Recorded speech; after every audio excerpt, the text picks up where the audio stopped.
Welcome to Grab Your Gear. I am Joe. Thanks for joining us today. And it is Tuesday in the Midwest, and so it means it's probably like Wednesday in California. But anyhow, welcome to the show. Jack Windsor joins me today. Jack, of course, a regular here now, becoming more regular. The Ohio Press Network is your company. You are the founder, editor in chief. You also have a radio show. If you're in Central Ohio or near Central Ohio, you can get it at 98.9 FM. I believe that's probably streamed too, right, Jack? So if they want to find you, they can. Yeah, they can't. 989theanswer.com is where you can go. When you get there, just punch in Jack Windsor, search it up, and the Windsor Report will come up. And there's an archive of all the past shows, and you can live stream daily. Okay. I appreciate that. And thanks for joining us. Kind of been irregular, like we said, we're doing some work together on some things. But I do want to start a little bit with people who get to know you a little bit and a brief background on your company, the Ohio Press Network. You were in business, and then you just decided to ask a few questions on COVID, and all of a sudden you're a media person. Yeah, so something really funny happened today, and I would be silly if I didn't tie it in. I just got word that former director of the Ohio Department of Health, Dr. Amy Acton, is considering a run for governor in 2026. So uh, that brings Of back course some she is. memories because that is when I started asking questions of Governor Mike DeWine, Lieutenant Governor John Husted, and then Amy Oof. Acton back in the day. I just had a lot of questions like everybody else, and there was a mismatch between policy and the information we were getting. And so Hmm. I was asking a lot of great questions to people in my inner circle. And one of those people happened to be the owner of or president of a news company in Central Ohio. And he said, "You're really kind of in lockstep with some of the stuff that we're getting from people who have a ton of questions and they're not getting answered." And I said, "Well, let's go. Let me go ask some questions." And that's really where all of this was born. And then in 2022, the Ohio Press Network was established officially. And back then, there was a big race for U.S. Senate. That's one that the primary J.D. Vance ended up winning, and then he went against Democrat and longtime office holder Tim Ryan. But we kind of covered that race soup to nuts, and that was the beginning of what we do. And we're digital, so online, and we cover politics, policy, people in the Buckeye State, and through some great syndication relationships with groups like Real Clear Politics, the Center Square. We also provide a pulse on what's going on here in America. Great. I wanted people to know that because you actually go outside of Ohio with a lot of your content. And Ohio's kind of a bellwether, anyhow, for a lot of folks. So it's important to follow your work. Now, I wanted to ask you a little bit about money in politics, which is not a unique question, but you actually had a story not long ago about, I guess, basically, and then you can explain it. In essence, it was a way to collect money, but actually make it look like the donor was someone whom it wasn't. And then people Mhm. realized that all of a sudden they were giving money to causes they had no clue about. How did you find? What did you report? How'd you find out? And what's been the reception on it? Yeah, so the reception is there's a lot of curiosity and really kind of in the beginning a lot of outrage. And I try to tell people, look, we've got to wait for the investigation, wait for the story to play out. But there is now a congressional committee that's looking into the matter. One of the platforms that's come to the top of the list is one called Act Blue. It's been around for a long time. The left uses it, hence the name Blue, and it's a pretty sophisticated system. There are two problems that have cropped up. The primary one that we've heard talked about by congressmen and congresswomen is that people are giving more money than maybe they signed up to give. So, for example, if you input your debit card or your credit card into the Act Blue system and you said, "Hey, I want to give 25 bucks one time," all of a sudden that 25 bucks is coming out maybe once a month or bi-weekly, and people have blown the whistle on that and said, "Hey, I don't want to give that amount." There have been stories that it's been very difficult for those people to have those payments stopped. But here's the other part that we're looking into that I think is more disturbing and maybe more significant. So, when you think about unauthorized payments, it's there's more and then there's never before. The more I just explained, they're taking more than people signed up to give. But then there's this never before. I have someone in Ohio that I'm talking with who has received 63 and counting letters from campaigns thanking him for a contribution. And he said, "Jack, I've never before given to any of these campaigns." And so the money is finding its way to those campaigns, we're assuming, Otherwise, that letter would not be triggered. The challenge is the person that is on the record for giving didn't give. So then you start looking back and you go, okay, when they came out and said Kamala Harris raised $310 million and a lion's share of that came from small dollar donors, you go, did it? And if it didn't, where did it come from? And I think there's a bigger challenge here. And that bigger challenge is money being bundled from mega donors or maybe even from out of the country and then being brought in through the skids of individual donors? If that is the case, that's what they would call hard political contributions. And there are a significant number of legal implications there with respect to election finance laws. Incredible. So when you wrote about it, what kind of response did you get? Well, I think there's a lot of concern, and the overwhelming response was, "Well, of course, the left is cheating." I hate to say it that way, but that is. But let's Mm. be fair too, because there are some people who go, there are some Republicans who don't do business the right way either, and so I'm not. The overwhelming response is, I'm not surprised. They will skirt the rules. They will do what they want to do to either get power or maintain power. That's the overriding and overwhelming feeling and response that we got back from that initial report. Jack, I wanted to ask you a little bit about your perspective on the presidential race. Ohio's really, I don't know if Ohio is a battleground state as much as it used to be, but it is a kind of a bellwether, I think, for the country. Um, when it comes to Kamala Harris, and I'm not just doing a bash Kamala Harris thing, but I'm observing how she's being marketed, and presidential campaigns have been marketed forever. But this one's a little different. I feel like I'm being sold um, a North Face jacket, an expensive North Face jacket that I've never really seen. I've never really, wore, but I've been told that Consumer Reports is the best jacket ever.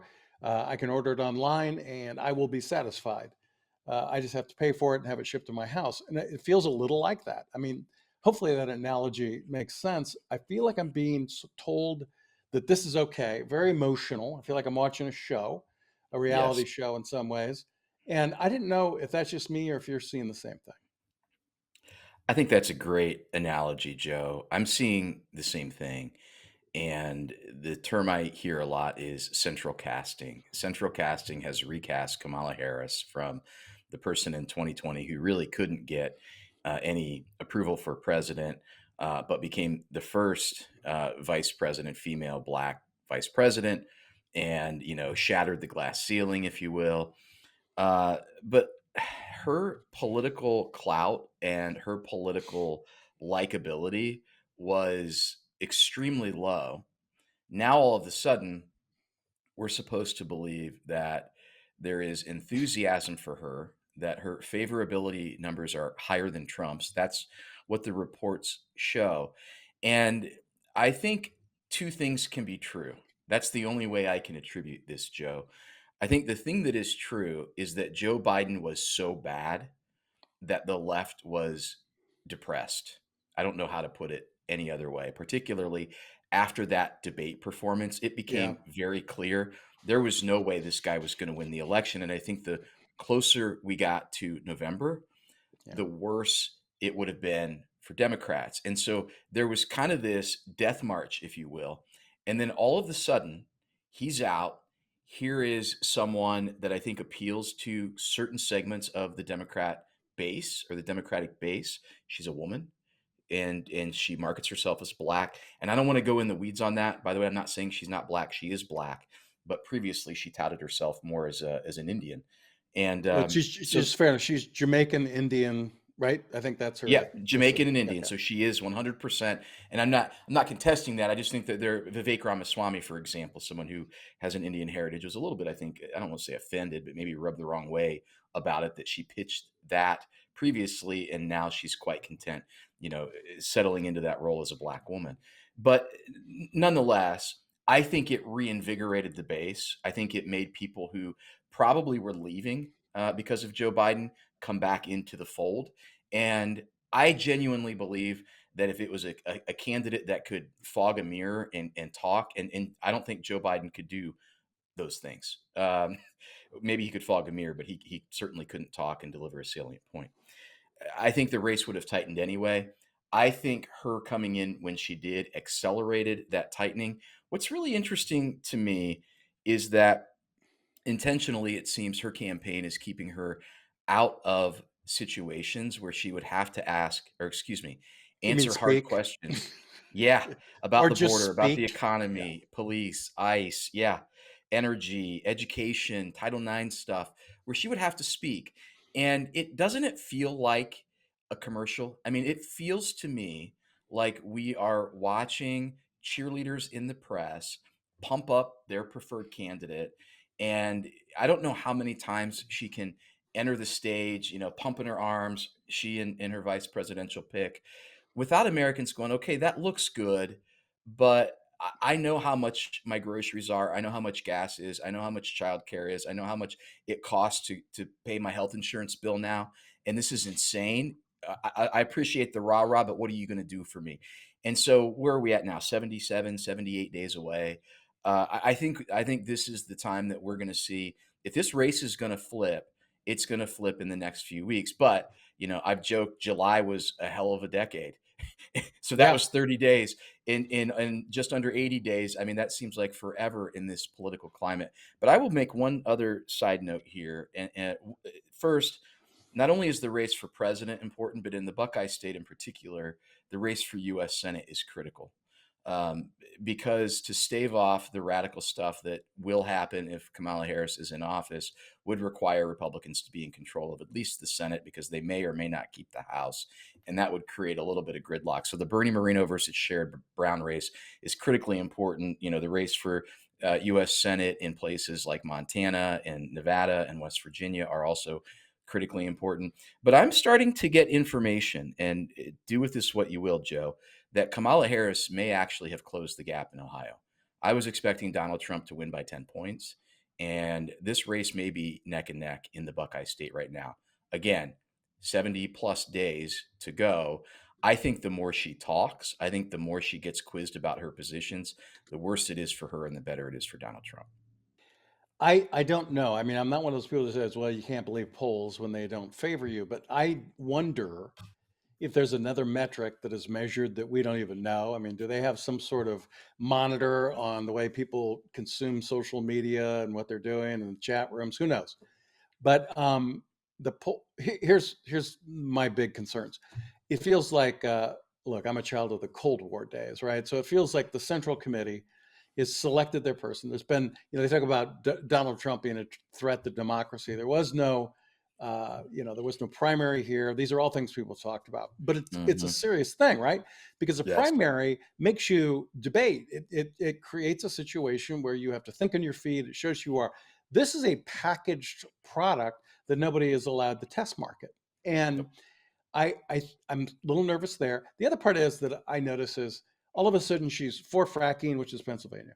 She's for tighter border control. Okay, where you been the last 4 years? That's everybody says that. You where the borders are. No, you're not. The borders are. We're literally rewriting her position. We're Hmm. rewriting her history before our eyes. And the only two people that really talk about it are you and I right now, because it feels like it's being allowed to happen. I think this is a I think they're banking on a short window, get her elected, and run on emotion. And part of that emotion is hate Donald Trump. He's a threat to democracy, which has zero anything to do with what groceries cost or gas. Yeah, the thing that really concerns me is that if they're able to do this and get away with it, they would have successfully switched out a candidate in 90 days. I want you to think Yeah, about that. How do you run a presidential campaign in 90 days? You just don't do it. Well, unless you are part of some big machine where everything is or you can pull programmed it off. and Yeah, calibrated in your favor. And I don't want to let this go. I want to sit on this one more time because you mentioned it. It's this whole idea of democracy. The Democrats have been crying foul for years about how Donald Trump is an existential threat to democracy, how if he's in office, things are never going to be the same again. But this now is a party that has shown us that they're quite comfortable ignoring 15 million people who voted for Joe Biden. Joe Biden, since stepping down out of the race, that is, has come forward and said, "Well, I was really forced out," and he even pointed to people like Nancy Pelosi. So they've ignored people, And now, instead of having these, I don't know, the opportunity to do something at the convention, for example, uh, there was a roll call vote, essentially an open roll call vote, and Kamala was selected, but she didn't get any primary votes. That doesn't feel very democratic to me. That does not. I mean, when I think about democracy, our form of democracy, it's a constitutional representative republic, which mean that it means we all have one vote, and that vote should matter and count. And primary elections are critical. Like, that is the cornerstone of what we do here. And we've ignored 15 million people who said, I choose Joe Biden. And look, they can slice this all day long and go, yes, but you don't understand, he was in declining health. Well, people who are rational and reasonable go, well, yeah, I saw that years ago. And the number two in charge is Kamala Harris. If he was that bad, why didn't she say something? And in fact, she was in the opposite corner, saying, no, he's as sharp as a tack. He's, completely cognizant. He's clear. So there's just a lot here, Joe. And I might talk about this in a few minutes, but there's a lot here that just doesn't feel right. I mean, that's how I describe it. It just does not feel right. I think polls are used to create momentum. And so I don't know. That's why I say I don't really trust data anymore because we're such a data driven society. People lean on data. So it feels like I want to force feed you this data, whether it's right or wrong. It's data, right? It's facts. It's, the whole thing. So you use that as momentum to where people go, well, it must be going this way. I know that sounds very superficial, but I think we've turned there's a couple generations behind me that aren't real deep thinkers. And they are motivated by emotion.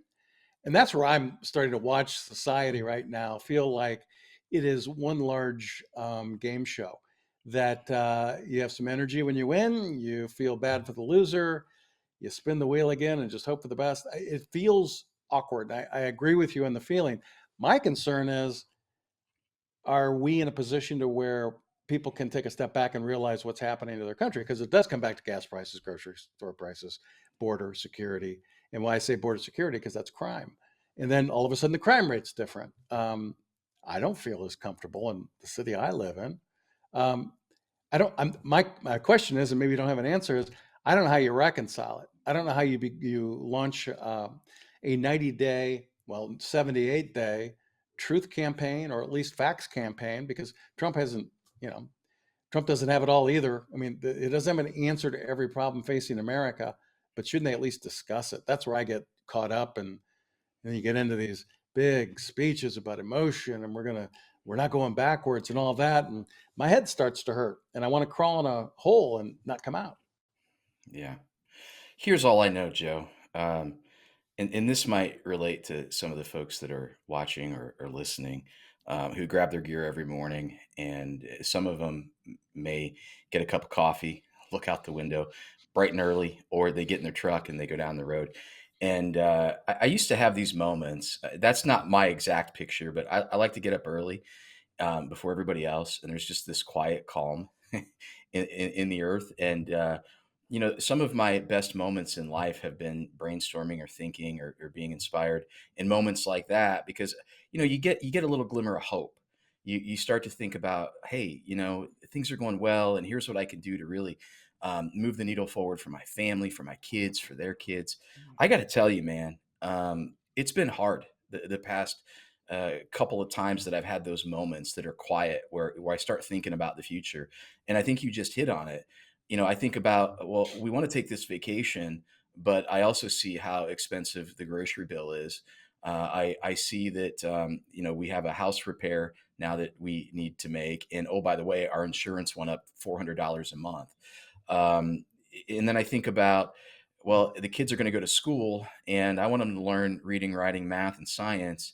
But I'm concerned about, because of these radical Title IX changes, that they're going to have to spend, hours upon hours thinking about who they want to have sex with, what their gender is, or why they need to call Marcy Mike and Mike Marcy. And then I think about, I love this country, and I love it because it is a melting pot, and people came here legally, and together we have built something really special. But I also recognize that the rule of law is the foundation of our country, and we have untold millions who have come into the country, and some of them may not be nefarious. They just may not know the Mhm. customs. They get in a car, they don't know how to drive, maybe they wreck it, like unfortunately, like what happened with the school bus in Ohio, it was tragic last year. Or God forbid, it's more nefarious, and we get some bad actors who came here intentionally because they were trying to escape something somewhere else. And then you think about your community and you go, I don't feel safe. So I have those moments now, right? Where it used to be, I'm proud of what we're doing. I'm proud of what we're doing for our kids, and I'm excited about their kids and their kids. And now I go, I just I don't feel it, man. And so I don't know that I have an answer other than you got to go vote, and you got to Yes. take 10 people with you. And you just, I think the number one thing that bothers me, and maybe I'm the only one who feels this way. I know grocery prices are higher. I know I have anxiety about my kids going to school and what they're being taught. But I turn on the TV, whether it's MSNBC, CNN, or maybe even sometimes Fox News, and they tell you, "Oh, the economy's good, everything's good, kids are doing great," and it's, they gaslight you, man. And I think that's the other thing that bothers me. So in addition to making sure you know what day you need to vote, where you need to go to vote, and telling other people to vote, as Joe Biden would say about your lying eyes, believe your lying eyes, believe your lying ears, and look at your checkbook, and and absolutely acknowledge where we are, because I think the biggest challenge is they're trying to tell us that we're in a situation that we aren't, which shouldn't surprise us, by the way, because this is the party who believes that if you're a boy, you can be a girl, and if you're a girl, you can be a boy. So, of course, if things are upside down, they're going to tell us that they're right side up. Well, here, and I know we got to wrap here, but so I had a meeting this morning with a gentleman who's going to be in the documentary we're producing, and it has to do with unions, and has to do with unions' influence, and kind of the economy. The American economy is the labor market is transitioning, and he said he has a person in his office making $140,000 a year. She makes 140, her husband makes 80, and the conversation they have once a week is they don't have any money. And so I wonder if Wow. those people, um, realistically, who are making more money, being taxed, and then they got their health care they're paying for. I mean, all the deductions that people take. Um, Hmm. I wonder how that crowd is going to vote, because the profile of that woman is a Kamala voter, but she's her and her husband again 140 and 80, and they don't have any money and they're struggling. How Wow. are those people going to vote? Because if those people end up voting, which I mean, if you're going to vote, vote for your best interest. But if you're voting in opposite of what is ultimately the reality of your situation, then we are 1984, right? Then now we are Orwellian and all those other things at that point. Yeah, we like to tell our kids that feelings aren't facts, and I think that's the important thing to remember here, because there are a lot of cheerleaders in the press that are going to make you feel like voting a certain way is the right way to go for the country. Right? We want our first female president, we want our first black female president, and we want to keep that orange man bad authoritarian out of the White House. Well, I get that.